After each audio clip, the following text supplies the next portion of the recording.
Olá, educadores e educadoras, sejam bem-vindos a mais um Educativa Podcast. É uma honra recebê-los aqui e hoje esse bate-papo vai ser incrível porque eu recebo Jane Perf, que é diretora de assistência à comunidade do Colégio Pentágono. Isso. Vai ser um bate-papo incrível, mas antes de começar, eu tenho que agradecer aqui nosso patrocinador master, a Engenhoteca, uma empresa de cultura maker, STEAM e robótica, que tem revolucionado aí os seus colégios parceiros com essa cultura de criatividade, trabalho mão na massa das crianças e dos jovens. Então, se você é um gestor e está buscando um parceiro de qualidade nessa área, acesse o QR Code que aparece agora na tela, vá para o site da Engenhoteca, conheça os planos, porque eu tenho certeza que um deles vai encaixar perfeitamente aí na sua necessidade. E também, se você chega até a gente aqui hoje e não conhece a Educativa Streaming Education, quero falar um pouquinho para você. Nós somos uma plataforma de formação continuada para professores e também gestores educacionais.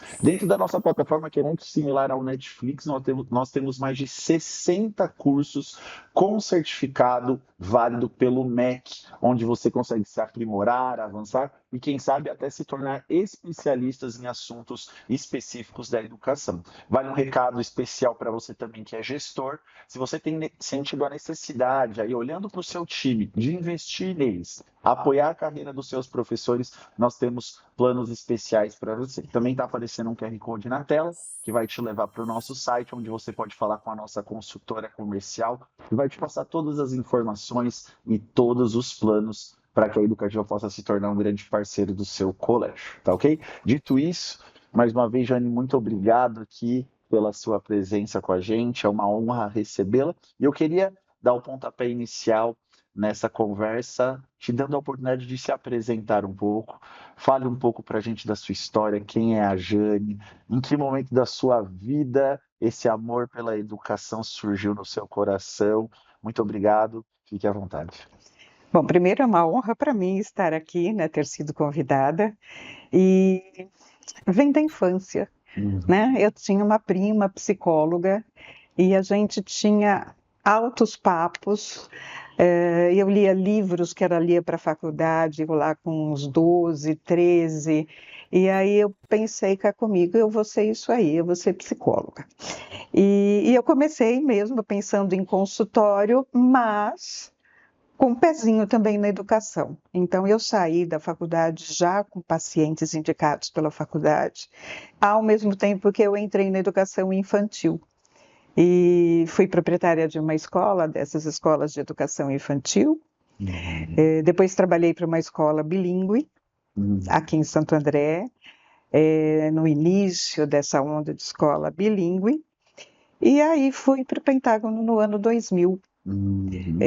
Como psicóloga de consultório, eu estava fazendo as duas coisas, educação e consultório. Uhum.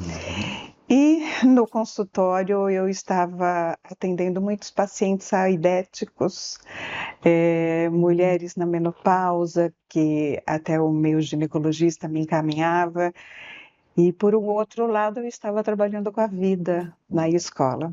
E a escola é uma coisa que te consome o tempo, né? A dedicação, ela tem que ser total. Então, eu acabei deixando o consultório, perdi alguns pacientes, né, por causa da AIDS, e falei, não, eu quero trabalhar com a vida, eu quero trabalhar com gente, eu quero Uhum. formar gente, eu quero participar da vida dessas pessoas. E aí eu fui para a escola e comecei como psicóloga no Colégio Pentágono no ano 2000. Aí, por, por contingências, eu acabei assumindo a direção da unidade do Parque Novo Oratório. Uhum. Fiquei lá nessa função uns 10 anos por aí. E aí resolvi fazer um projeto socioemocional. Uhum. Sempre acreditei que sem afeto a educação não atinge as pessoas, né? Uhum. Então, é uma coisa síncrona, o pensamento e a emoção.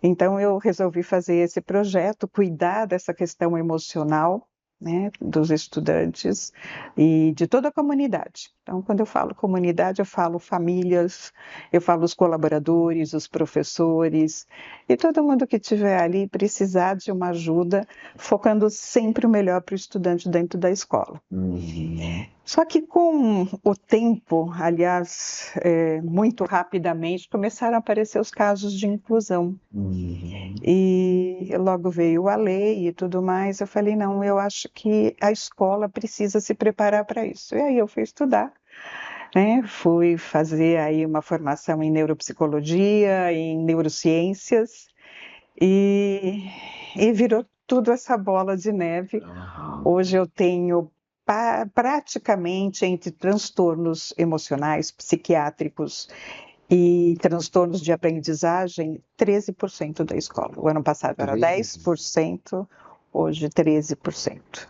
que é o que o DIAC atende, né? O que a DIAC atende, a Aham. Diretoria de Assistência à Comunidade. Muito bom.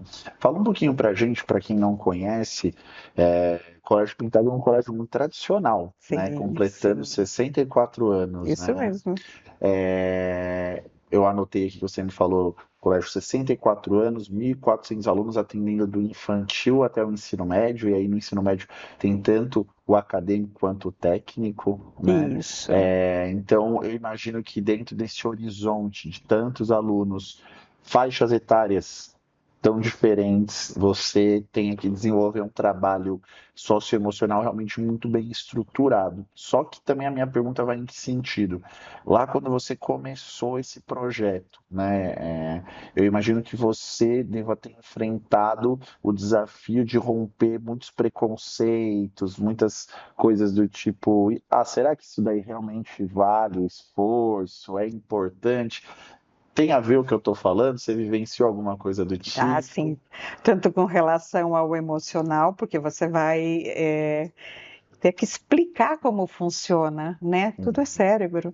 Emoção também é do cérebro. uhum, Então, você tem que estar envolvendo os professores, porque são eles os grandes disseminadores das ideias, da filosofia da escola. É ele que está lá no dia a dia com o estudante, é ele que conquista o estudante. Eu uhum. pego a minha minoria ali dos 13%. Assim como a inclusão, também você tem que estar. Não é só mostrando técnicas e conhecimentos, você tem que estar abrindo corações.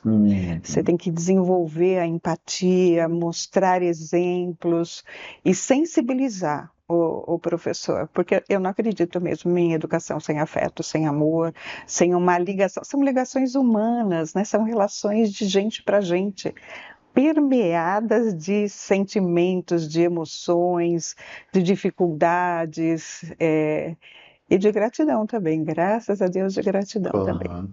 Hoje, a gente vê um movimento, seja na educação pública ou privada, onde se está falando muito mais sobre inclusão, também uma demanda crescente das famílias afetadas, né, que querem que a escola esteja preparada para receber essas crianças, esses jovens.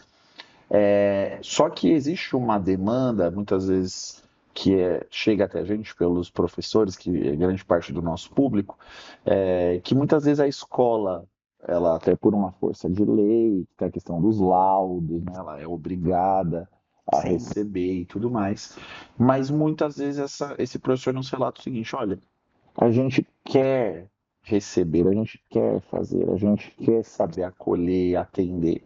Só que a gente não sabe como, né? Então, você percebe que existe realmente a necessidade de um trabalho intencional das escolas, seja ela pública ou privada, de equipar, de preparar esse professor, porque é o que você estava falando, né? Eu vejo como se fosse um avião com duas. O avião tem duas asas, né? Sem uma, uhum, com uma só ele não não vai. funciona. Então você tem ali o conhecimento técnico, então para saber as diferentes condições de cada criança. Então você tem a questão do TDAH, você tem a questão do TEA, você tem a questão da ansiedade, Isso. né, o TOD, tem várias questões técnicas que um professor, ele sabendo avaliar aquela criança, não, esse aqui me parece que é isso, não aquilo, é uma asa do avião, e a outra seria essa questão do acolhimento, de você não ser uma pessoa fria diante de uma situação como essa, né? Não é só você analisando uma máquina, né? É mais ou menos isso. Tem que você também dar o lado técnico, é importante também. Sem sensibilizar, a técnica não entra, né? Não adianta descrever cada transtorno, mesmo porque uma criança com TEA é uma criança com TEA. A outra criança com TEA é outra criança com TEA, Hum, né? E não é só porque existe nível 1, nível 2, nível 3 de suporte. Aqui cada um é cada um. Assim como eu sou diferente de você, eles são diferentes. uhum, Cada um com as suas características. Então, primeiro é a pessoa. Depois é a pessoa com TEA, a pessoa com TOD, a pessoa com TAG, que é o transtorno da ansiedade generalizada.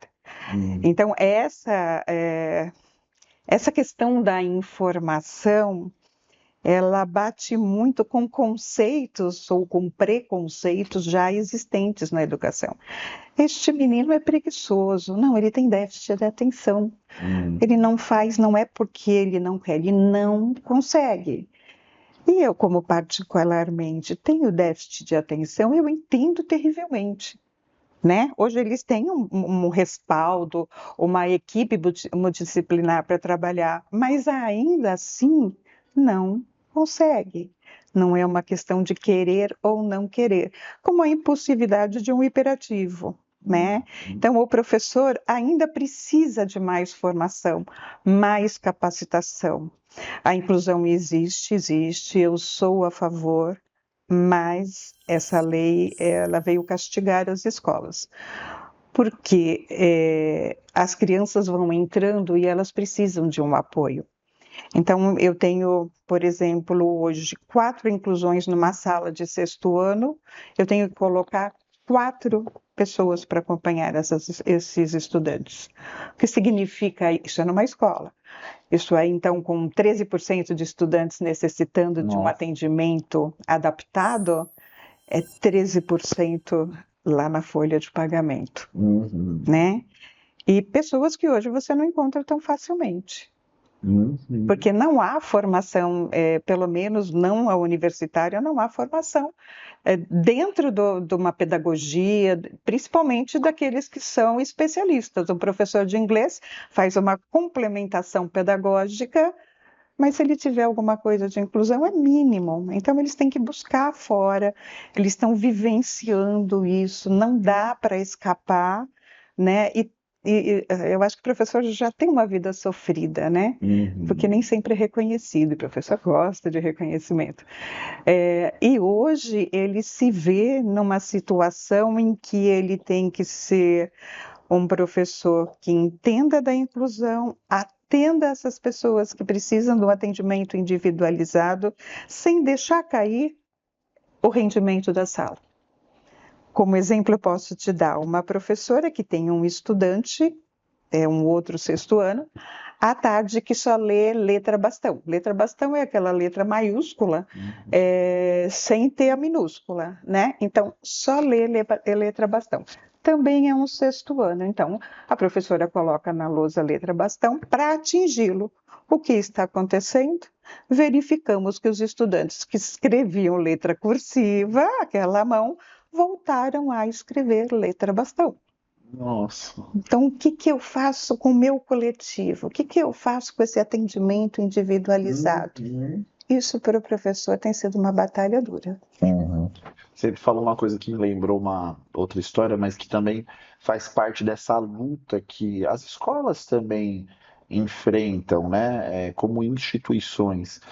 Conversando com uma diretora, ela me relatou que tempos atrás, quando começou uma série de ataques às escolas, pessoas entrando armadas em escolas, você se recorda um tempo Sim, atrás, né? sim. E ela falou que lá em Brasília começaram as soluções mirabolantes, né, dos deputados e tal. E aí ela falou que um dia ela recebe uma ligação de uma pessoa dizendo, olha, tá na iminência, não sei se já ia ser projeto de lei, o que ser, que todas as escolas iam ter que ter detector de metal na porta. Uma violência. E aí ela falou, e aí todo mundo, porque ela era uma pessoa que se relaciona bem tanto com as escolas, tanto com os políticos, ela falou assim, você precisa ajudar a gente? Eu falei assim, imagina uma escola, você falou da folha de pagamento, eu lembrei disso. Uma escola que tem sua estrutura bem definida, mas ali tudo certo. Quanto que custa Um um detector de metal. detector de metais para eu colocar na porta de uma escola? Então, assim, o que a gente percebe também quando o assunto é educação são ideias mirabolantes que não olham para a realidade, tanto das escolas quanto dos alunos, muito menos da sala de aula. Né? Que vem ali até por um populismo, ali, vamos solucionar, falar que resolveu, põe o detector. Só que eu tava discutindo com ela. Numa dessa, ela falou assim: ó, 20% das escolas vão quebrar, porque não vai ter dinheiro para colocar o detector. Você vai falir 20% das escolas, que não vai ter nem o dinheiro para colocar o detector. Então, assim, a gente também vive num setor, o setor educacional brasileiro é um setor que, assim, todo mundo coloca o bedelho, todo mundo fala muita coisa. E sem ter às vezes um conhecimento mínimo, você percebe isso também? Claro que percebo, né? Com certeza, ninguém vai falar para o médico que ele tem que receitar, Ah, para o dentista como é que ele tem que obturar o dente, mas todo mundo é. quer dar um palpite de como a escola deve funcionar. Não, eu não Uhum, quero assim, com a minha filha eu quero assim. Não, aqui quem escolhe é a escola, porque nós não estamos fazendo isso informalmente. uhum, Nós estudamos para isso. E estudamos sempre, não é que eu estudei lá atrás, a gente continua estudando o tempo todo. Mas essas falas populares, né, de senso comum, aquele uhum. primeiro ataque ali de Suzano, Isso. os pais ligavam pedindo detector de metais, sim. A gente tem duas entradas aqui no centro, uma entrada lá no parque, seriam três Você detectores de imagina. metal. E me parece uma violência, né? Porque os pais acordaram para um pensamento monstruoso que as crianças não acordaram. Aconteceu ali, pontual. Aham. Fora que a gente acabou recebendo uns telefonemas de ameaça e tudo mais, né? Uhum. Mas são coisas que acontecem, sempre aconteceram, trotes, sempre aconteceram. Aham. Agora você imagina despertar isso na cabeça da criança. Hoje a gente vive com medo, a gente anda com medo, anda na rua olhando para os lados, medo de abrir o vidro do carro. Eu acho que a gente levantaria aí um medo coletivo, porque o social tem poder, né? Uhum. Contamina o outro. Sim. Como você falou, essas ondas assim, elas servem para ser modelo para algumas pessoas que não estão trabalhadas, não têm uma estrutura emocional. Uhum. Né? Houve casos também de crises de ansiedade coletiva. Ai, ai. Em Recife, houve uma escola em que 20 estudantes estavam deitados no chão com crises emocionais, crises de ansiedade. Então, o coletivo, ele é muito forte, atuante em cima do indivíduo. E a gente ia cometer uma violência com essas crianças e com esses adolescentes. Essa é a minha opinião. Sim, com certeza. Queria falar um pouquinho com você dentro dessa perspectiva do socioemocional também. Como que você, ao longo aí, pelo que eu vi, você está fazendo bodas de prata com o pendrive. 25 anos, né? Nossa, eu Chegou nem em tinha dois. me tocado. Eu vou querer Você comemoração. viu? Uma comemoração. Bodas de prata ali com o colégio já vivenciou muita coisa. Passou por muitas eras, né? Vamos chamar assim. Então, eu queria te perguntar, com a sua experiência, com a sua vivência, relação com famílias, né? Como que você olha para isso? A gente estava falando da série Adolescência, que tem tudo a ver com isso, Uhum. tem tudo a ver com isso, né? Tá bombando essa série no Brasil nas últimas semanas. Muita gente que nem é da área da educação também assistindo, né? Porque é família, tem tudo a ver com família, a série e etc. Mas nós aqui da Educativa, a gente tem percebido semana após semana, gestor após gestor que se senta aqui com a gente para bater um papo, que de fato existe um abismo entre escola, instituição e E família, família. e a criança jovem, o jovem, criança no meio disso aqui, tentando se localizar, se entender como indivíduo, o que que eu faço, como é que Quem eu é, ouço? né? É, Como que você tem tentado lidar com isso? Como que você tem tentado diminuir esse abismo lá no Pentágono, esse distanciamento e o quanto você acha importante ações de ligação, de religação na questão da parentalidade? É, a relação está conturbada. É claro que nós temos aqueles 10% de pais parceiros excelentes, temos os 10% que são muito difíceis, que desrespeitam, que agridem, e tem aqueles que estão ali no meio, fazem uma crítica, outra. O que é preciso entender que o filho é um indivíduo dentro da instituição família. O estudante é um membro de uma coletividade maior. Então, para um filho, você fala assim: ah, vamos tomar um lanche? Ai, não quero. Posso acabar de assistir isso aqui e a gente vai? Pode. Na escola, não. Vamos tomar lanche? Não, não quero agora, quero depois. Não, não tem depois. O horário de lanche é agora. O que que você tenta fazer? Colocar regras que não são tão flexíveis. É óbvio que há exceções, mas não são tão flexíveis. E hoje o que eu vejo é que o pai quer essa flexibilidade, quer que o filho dele seja único. Ele é único, só que ele é único dentro de um contexto coletivo. E isto é muito difícil para o pai entender, né? Ele hoje quer exclusividade em tudo. E o nosso trabalho é formar um cidadão. Um cidadão é do mundo, um cidadão é da sociedade. Né? Então, algumas exceções, alguns privilégios. Hoje, por exemplo, me liga a orientadora da unidade Parque e fala: olha, nós demos a suspensão para 3 estudantes ontem que brigaram com agressão física e a mãe de um deles disse que não concorda e que vai levar o filho sim. O que que ela está dizendo para essa criança? Não obedeça, não siga as regras. Mas ela não está dizendo somente para mim, né? Para mim, Pentágono, para minha escola. Ela está avisando o filho dela que regras se obedece se quiser ou não.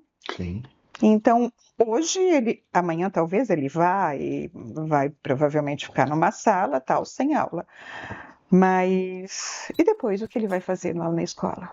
Porque ela desautorizou a gente. E ainda bateu o telefone, né, na moça que estava conversando com ela. Então, esse tipo de coisa dói num educador. Porque educar não é somente uma profissão, sabe? Um educador é uma pessoa que é inconformada. Ela quer atingir o objetivo, ela quer desenvolver, ela quer formar, ela quer ensinar. Educadora é assim. E quando a gente vê esse tipo de coisa, é uma agressão para a gente, fere a gente.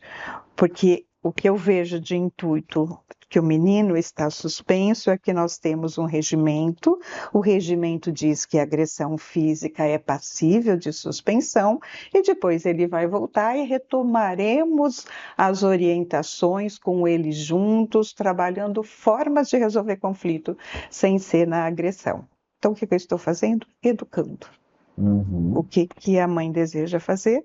A meu ver, deseducar. Aí entra o conflito. Entra o conflito. Entra o conflito. Não tem como, né?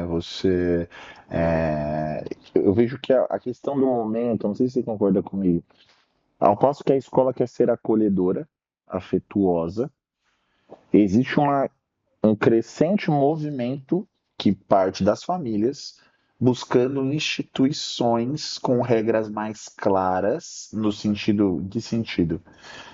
Muitos valores se perderam, né? Então a gente recebe aqui muitos diretores, às vezes, de colégios confessionais que falam para nós assim: a gente está com fila de espera lá, porque, no meu modo de ver, tá? As famílias estão diminuindo um pouco a preocupação, até mesmo com a questão acadêmica, em alguns cenários, e mais se preocupando com, tipo, Formação de caráter. o que que essa escola pensa da vida? Como essa escola, como essa diretora pensa a vida? O que para ela é certo e errado, né? Os valores, Os né? valores. Então, O pedagógico é importante, mas o que que você acha do assunto tal? Como que você lida com isso, né? Então, diante disso, as escolas estão tendo que trabalhar nesse equilíbrio de, poxa, não tem educação sem afeto, sem carinho, são seres complexos, você tem que entender cada ser como único, né? Individual em suas necessidades, anseios, objetivos. Porém, nós vivemos uma sociedade de regras. Temos horários, temos Tem combinados, saída. não tem saída.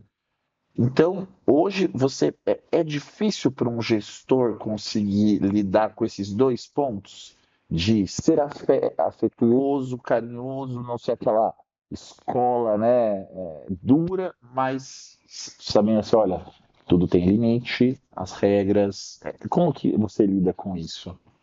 Eu, particularmente, tenho uma vantagem de trabalhar com indivíduos individualmente ou Aham. com pequenos grupos. Eu imagino que para o professor seja muito mais difícil. O Uhum. professor abre, mas ele tem que segurar, porque se ele abrir demais, se tornar amigo do estudante, ele deixa de colocar uma certa autoridade. Eles são Uhum. indivíduos em formação. E adolescente ainda não tem um modelo, né, do que acredita ser um adulto. Eles estão em formação. Uhum. Então, o professor sofre muito com isso, né, de arranjar aí uma linha em que ele possa ter esse afeto, trabalhar com afeto e ao mesmo tempo ser um professor exigente.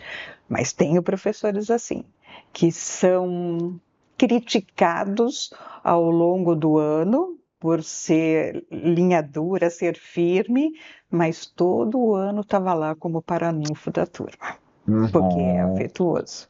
No meu caso, que lido com grupos pequenos em conflitos, ou mesmo como individual, numa crise de ansiedade ou outra coisa qualquer, para mim é muito tranquilo, eu adoro trabalhar com aluno. Então, não tenho problema nenhum. Às vezes tem, muito bravo, ofende e tal. Eu falo, então, pera. Não é agora que nós vamos conversar, você vai embora, amanhã eu retomo com você, hoje você não tem condição, daqui a pouco eu perco também a minha calma, então vamos fazer o seguinte, amanhã a gente conversa. Uhum. E para mim, eu nunca imponho uma regra, eu pergunto sempre o que acha, né? Olha, o meu regimento, eu trabalho com regimento escolar na mesa. O meu regimento está aqui, ó, lê comigo. Isso. Bom, você fez assim, assim, assado. O que você acha que a gente vai fazer, então, a partir do que você fez? Né? E aí eu tento conscientizá-lo de que tá lá, ó, escrito, foi combinado, quem assinou o contrato assinou as regras da escola junto, né? E não é cobrado. Eu pergunto, você acha que você fez certo? Se você tivesse no lugar do seu colega, como é que você se sentiria agora? Então, eu trabalho, aliás, eu acredito na educação com mais perguntas do que respostas, Uhum. porque resposta eu aprendi já, e o que eu quero do meu estudante é plantar lá dentro. Tá. Então, para mim é muito fácil. Para os professores, o tempo urge. São 50 minutos, às vezes aula dupla, tem conteúdo para ser dado, tem toda essa parte. Então, para o professor, e talvez por isso esse desgaste tão grande que eles têm, essa questão também de estresse e tudo mais, é um trabalho de formiguinha e que encontra muitos entraves, tanto do estudante quanto da família. Uhum. Quando a gente está falando desses atendimentos que você faz individualmente, né?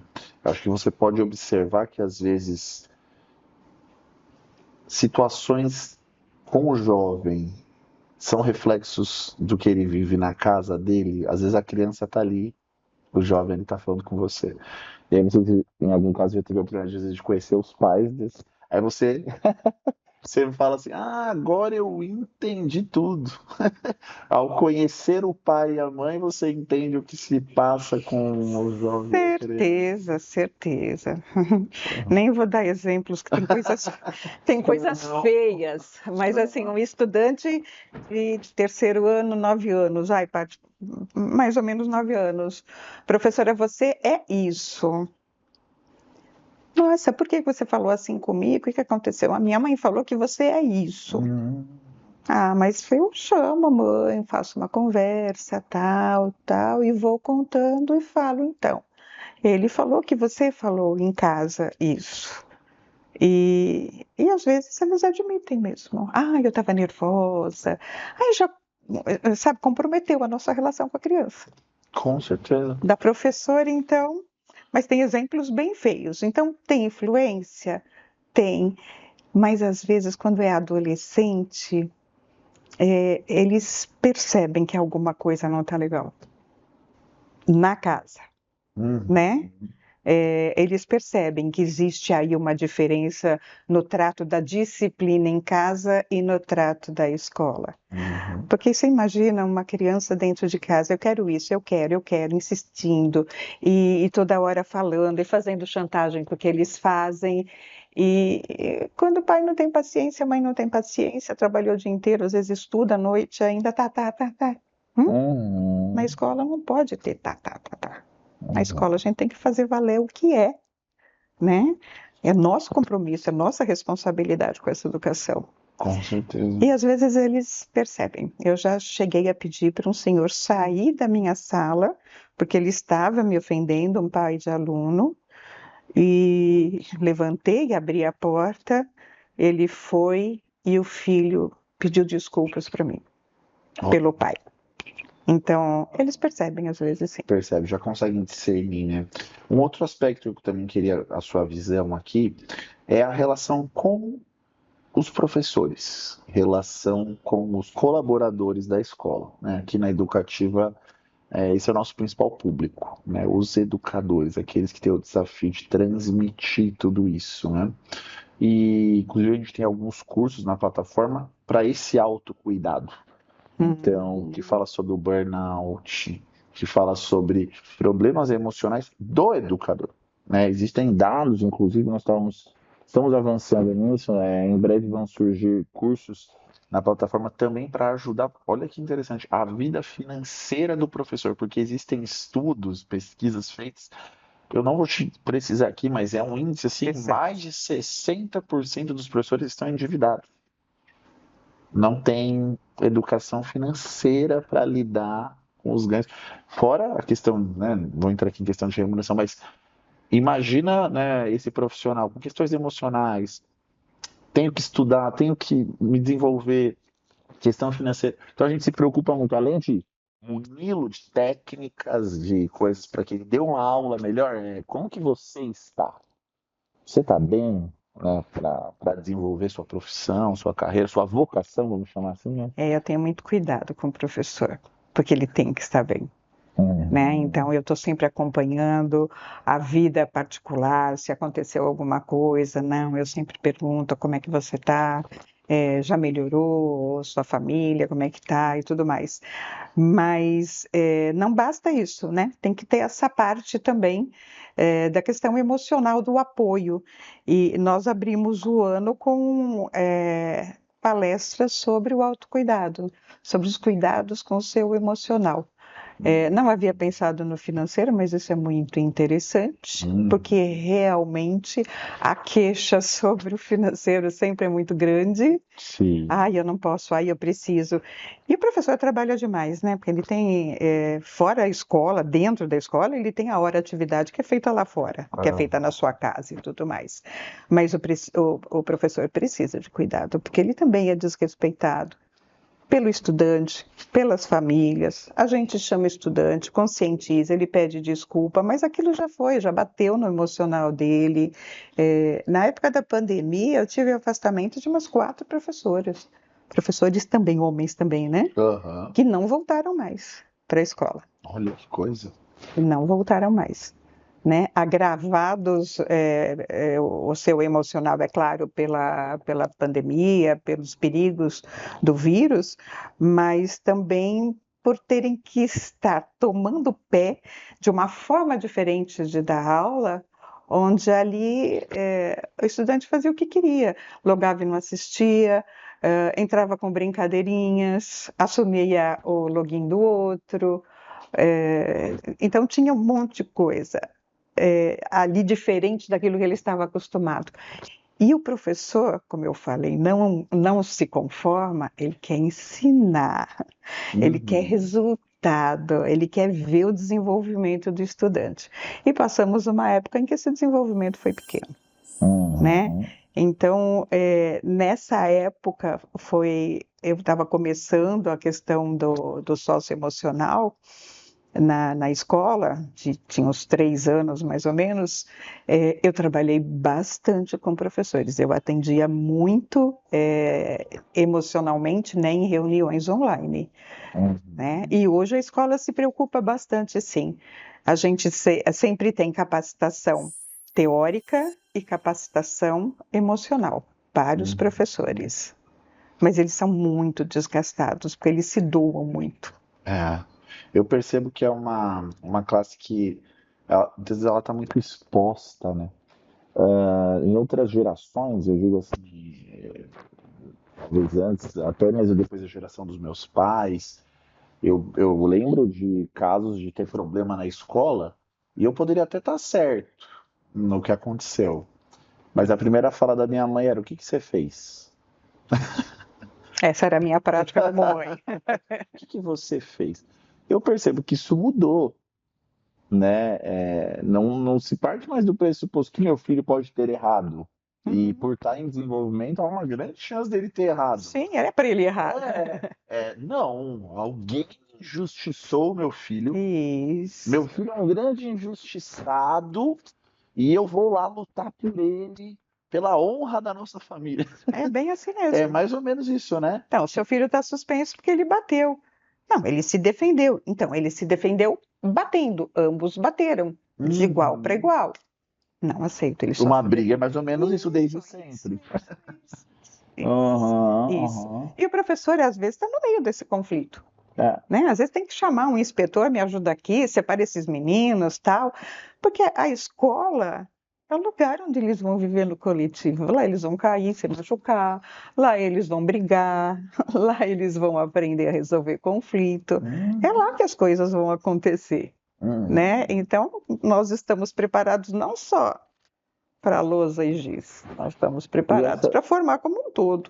com certeza, e essa postura dos pais que fazem com que os professores se sintam mesmo desprotegidos, no sentido de mesmo, antigamente os pais apoiavam mais os professores. É, Eu lembro da minha mãe entrar numa reunião de pais e falar assim: olha, você pega o meu celular aí, eu sei lá como que era na época, se ele fizer, você me liga. pode me ligar. É. Não era o contrário, né? Ó, o que que a professora falou? O que que ela falou? Ah, ela fez isso. Não, a minha mãe estava do lado da professora.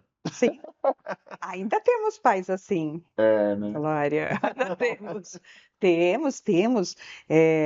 O exemplo de uma mãe de um menino autista, ele bateu, né? Ele machucou o menino, pequeno também, uns 9, 10 anos, e ele teve alta da terapia, tudo. Eu liguei para ela e falei: olha, eu não quero prejudicar a terapia dele, que ele só ficou com uma, as outras ele teve alta, mas nós temos um problema. Ele hoje, né, agrediu um colega, machucou, tem uma marca no pescoço, tudo, e a gente tem que tomar providência tal qual o regimento rege a nossa escola. Ela falou: não, você tem que dar a suspensão para ele, pode dar a suspensão para ele. Quer dizer, ela não protegeu porque ele era autista, não protegeu porque ele era filhinho dela, ela educou o filho dela. E Uhum. eu lamentando ter que fazer, consultei ela, mas o meu final era: olha, eu preciso fazer isso, mas eu não queria fazer sem magoar esse menino que tanto deu problema e que hoje está ótimo, né? Então, a hora que eu escuto isso de uma mãe, eu falo: yes. Quando eu Uhum. escuto uma crítica com educação, é uma delícia, É, sem agressões, sem desrespeito. é. É uma delícia, porque a gente vai lá e tem vontade de melhorar, tem vontade de atender aquele chamado da mãe que fala: tá faltando isso, Uhum. né? Agora, você acaba na defesa muitas vezes, né? E o professor também. É. Eu acho que essa postura dos pais acaba construindo na sociedade em geral, pessoas que não sabem lidar com o contraditório, né? Com a Com a frustração, com frustração. as Então, diferenças. aí quando eu vou para um namoro, né? E aí a outra pessoa me contradiz em algo, o Um que acontece? sofrimento Você tem terrível, né? esse nível de sofrimento que a pessoa não sabe lidar, casos de violência. Eu, poxa, como assim, né? Você não me ama? Como que? Eu nunca lidei com isso, né? E aí acaba estourando, né, em E ataques são de. dois do mesmo jeito, né? Dois de que querem fazer valer suas vontades, suas Porque necessidades. foram validados por muito tempo Isso, fazendo isso. Eu isso. bati, ela concordou. Eu xinguei, ela concordou e me defendeu. E foi lá na outra figura que eu ainda acredito, né? Uma figura de autoridade que são os professores, os mestres, os diretores. E ela ficou do meu lado. Porque Uhum, no fundo eu sei, ainda assim, né? Dependendo, se for muito novo, não, mas um adolescente. Ele já sabe que ele fez errado. sabe. Ele sabe. Ele deu um murro na cara do outro. Eu fiz errado. E se você der oportunidade para ele se tranquilizar, Uhum. pensar, sem ser agredido, ou sem o dedo apontado para ele que ele errou, me conta. O que que aconteceu? Em que hora que você perdeu o seu controle, né? Vai aceitando e vai entregando. Quando está nervoso não adianta, mas quando vem uma mãe e fala, coitado, ele fica nervoso mesmo, ele é assim. Uhum. Então, ele é assim, mas ele não pode ser lá fora. Se ele encontra alguém como ele, eles vão rolar no chão brigando. Ou vai tomar um tiro, vai tomar uma facada. Você vê no Exato, trânsito, exato. né? Pessoas que não têm a mínima. O nosso cenário político hoje é isso, né? Então, a gente tem exemplos na vida, assim, De né? que você não consegue ter um diálogo com alguém que pensa diferente de você, sem que isso descambe para uma falta completa de respeito, E são de. modelos, né? E são Deveriam modelos. ser, não, são, Exato, exato, né? São exato. modelos. Referência da sociedade, né? Um ano de eleição é um ano difícil na escola. Eu imagino hoje em É, dia, para uma gestora, para um gestor escolar, o país está polarizado, né? está. Existem dois lados, ou você é de um ou você é do outro, e o pior é E não é que assim, né? não é assim, às vezes a gente fica constrangido, se você, né, eu creio que às vezes a gente tem um pouquinho mais de um lado do que do outro, né, politicamente. Às vezes você fica constrangido, poxa, mas eu acho que do outro lado eu concordo, né? Porque Mas te você não pode. falaram que não pode, o outro lado ele está errado em tudo, E e a gente está certo em tudo. então, aí que a gente quer criar ser pensante, Ah, né? Ser pensante, que não engole tudo que se apresenta na frente dele, exatamente, né? Então, tem que exatamente. aprender a refletir, a Refletir. analisar. É o que falta hoje nesses jovens. Uhum. Refletir, ter poder de análise, de discernimento. Aí já entra a internet É, também, nas redes eu sociais. quero como um ponto, um assunto aqui para a gente caminhar para o final, mas que faz sentido com essa sua última fala. Essa série Adolescência, né, ela traz muito essa questão do que acontece no quarto do adolescente, o pai não sabe, Não sabe, essas novas formatações do bullying que a série essa cyber, apresenta. né? São novas formatações, né? Mas Uhum, o macro é o bullying, isso. né? Ah, como que você acredita que um pai, agora falando como mãe, né, que você é também, pais e mães podem caminhos de tentar romper isso com os filhos? Olha, a gente sabe, a adolescência é uma época de descobertas, né? Emocionalmente, o cérebro adolescente está em Tá. mudanças bárbaras ali acontecendo. Mas como que a gente pode achar um caminho para uma resposta em relação ao que o filme denuncia? Que é uma grande crítica social, uma grande denúncia que essa série faz, né? Em relação a esse distanciamento, mais uma vez, de famílias, a escola, não certo, que naquele segundo episódio ali, quando mostra a escola, e estamos falando de Horrível. Inglaterra, hein? Aquilo dói na Aquilo gente. dói. E eu falo, país primeiro mundo, Nossa, Inglaterra. aquilo é uma violência contra os estudantes, né? É um absurdo tudo o que acontece naquele lugar. A forma como tratam os estudantes. contrapartida, a forma que me destacou muito ali a personagem da diretora que acompanhava os policiais, a forma que os alunos tratavam ela, Ser um pingo de autoridade, né? como se E ela fosse ríspida, até agressiva, é, mas não tinha autoridade. mínimo efeito. É, Uma boba da corte, desculpa a palavra, ali no ambiente, ela passava piada em cima dela, ela falava como se falasse, entrasse por aqui, saísse por ali, né? Mas dentro desse ponto que eu destaco aqui, como que os pais conseguem caminhos para tentar alcançar a mente e o coração desse adolescente hoje? atenção. O pai tem que estar atento. É, uma vez eu vi meu filho saindo de casa com o tênis novo e o relógio de sair. Eu olhei aquilo e falei, ele ia da escola direto para o inglês. É. Eu nunca ia buscá-lo no inglês. Eu cheguei meia hora mais cedo, parei meu carro, só faltou ele entrar de costa para sair, né? É claro que ele não foi para o inglês. Eu não sei onde ele foi, se ele não foi. Mas atenção, Aham. detalhes e mais. É sentar e discutir. Combinados. É como um contrato.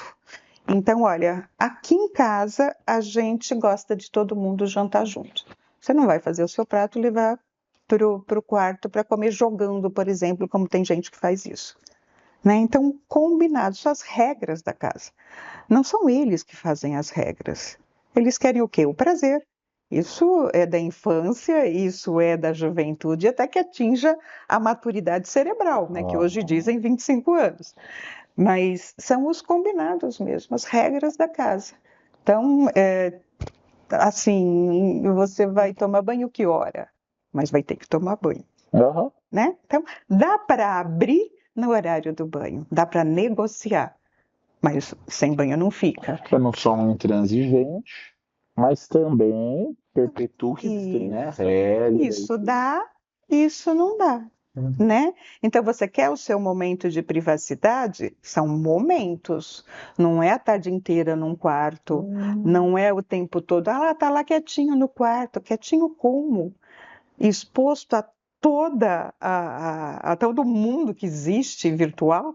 Ah, O que que tem ali? Que exemplos, que ensinamentos tem ali? Então, tem que ser combinado, tem que ser um acordo entre todos, né? Agora você pode ter mais um tempo, agora que você mostrou que você consegue lidar sozinho com uma dificuldade fora de casa, eu fico mais tranquilo, vamos acompanhando, e muito obrigado, filho, e por isso não vai dar para seguir, semana que vem você não vai, ainda precisamos discutir.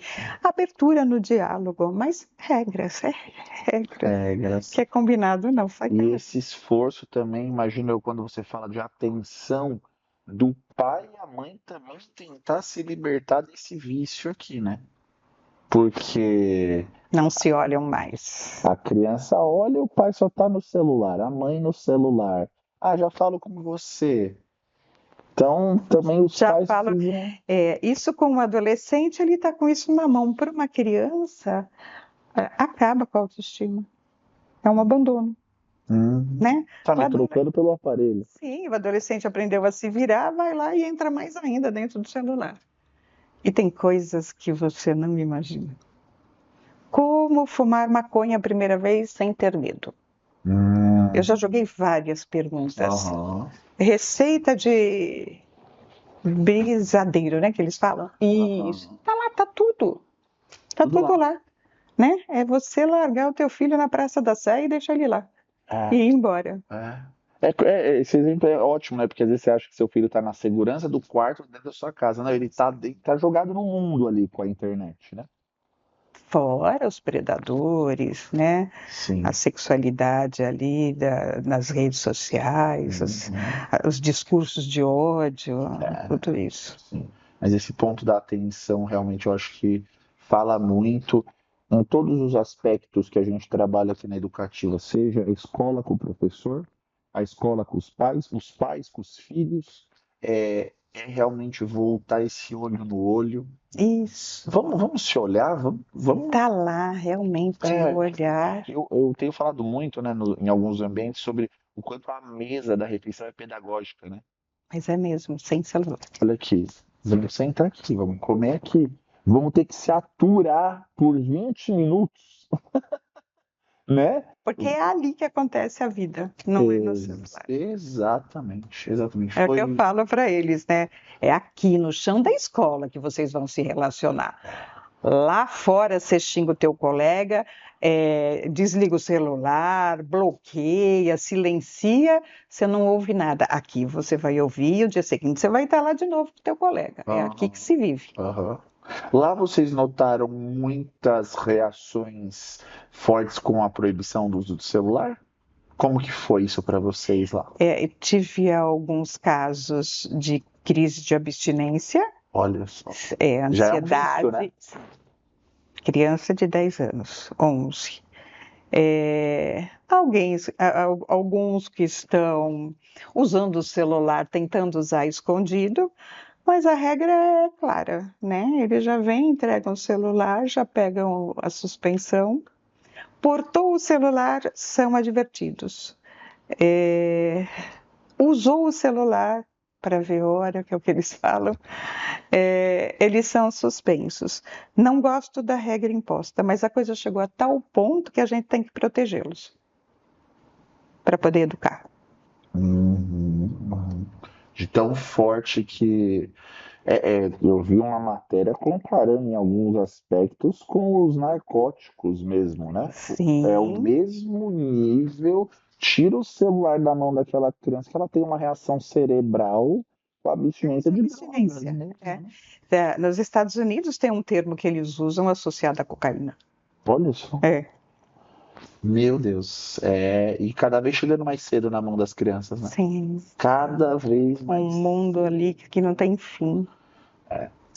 Muito bem. Jane, foi muito bacana esse nosso papo. Acho que fluiu legal. Foi um bate-papo mesmo. Foi um bate-papo, Deixa falando aqui que eu vou embora. Não, mas foi muito bom, porque são nesses bate-papos que quem está assistindo encontra relatos verdadeiros, né? Não enlatados, mas de verdade do que acontece no mundo. A escola como ela é A mesmo. história da vida real da escola, o desafio com as famílias. É isso que a gente quer trazer aqui, né? Propor a quem nos acompanha.